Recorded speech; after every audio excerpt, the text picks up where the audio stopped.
אלי,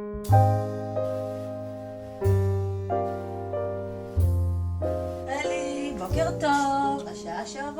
אוף, כבר הגיע הבוקר, תני כן, לישון. צריכים לקום בית ספר, תתחילי להתארגן. תני לישון, עזבי אותי.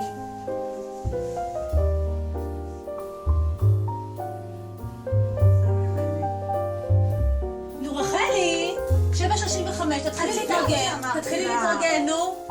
ב8 התחלת בבית ספר. אני כבר חוזרת, זאת אומרת שאת מתלבשת, קומי תלי ידיים, תשטפי פנים.